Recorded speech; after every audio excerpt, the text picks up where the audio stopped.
ئەو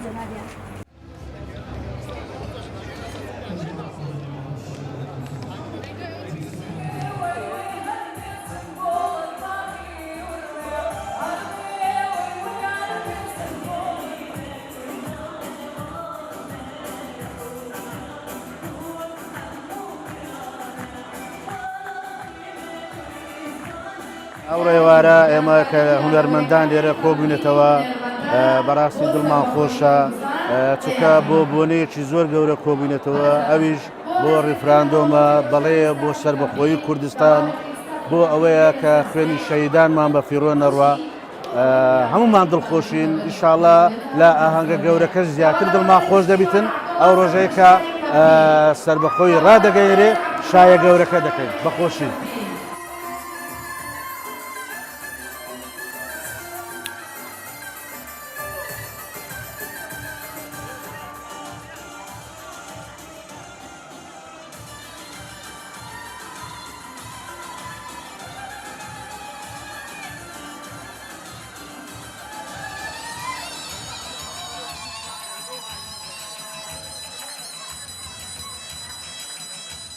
ئەم کەمپینە لە 25 حەوڕاماگەیان بۆ کۆمەڵی هونەرمەند بەشداری بوون بۆ ستافی کەمپین 5 کەس بووین خۆبەخشانە کەمپینەکەمان ڕاگەیان لە ماوەی 45 ڕۆژدا نزیکی 700 هونەرمەند بەشدار بوون لە کەمپینی ئێمەیە پێمان باش بوو لە کۆتایی ئەو کەمپینەیە ئێمەش کەرنەڤاڵێک بکەین بۆ هونەرمەندان.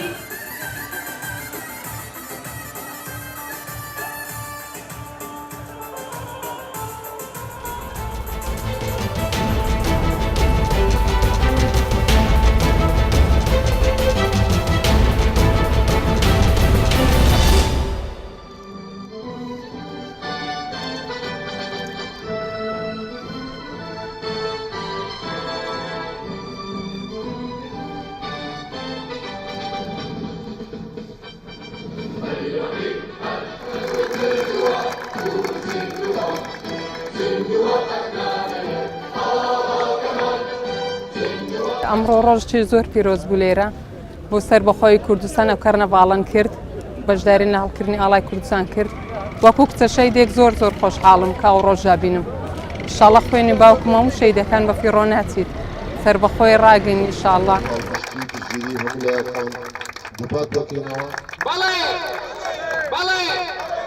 ئەمڕۆ لە کەرنەڤاڵی هەڵکردنی ئاڵای کوردستان لە نەخۆشخانەی ئاشتی لەگەڵ هاوکارەکانم هاوپیشەکانم ئەمڕۆ دووپاتی دەکەینەوە کە سەربەخۆی کوردستان ئاواتمانە.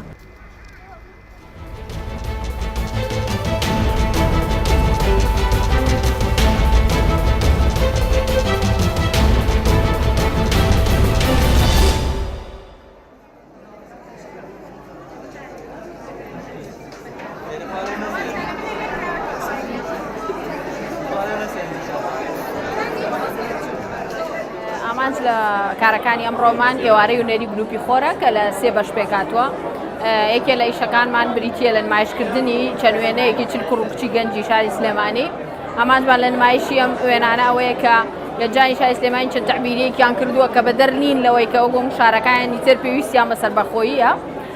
کارێکی ترمان بریتیە لە میوزیک و شعر کە دوو شاعیرمان هەیە. کاری سێممان بریتیە لە نمایشێک کە باس لە ئازایەتی و نەبەردی پێشمەرگە و دایکی شەهید دەکا.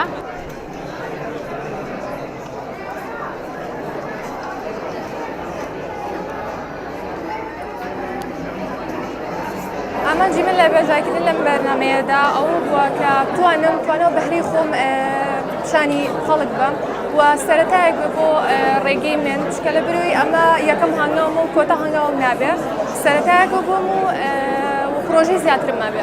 زۆر گرنگە بۆ گەنجانی ئێمە کە بەشداریکەن لەم چالاکیانە تا بەهرەکانی خۆیان دەرخەن و لە ڕێگەی ئەو بتوانن بگەن بۆ ئامانجی کە مەبەستیانە.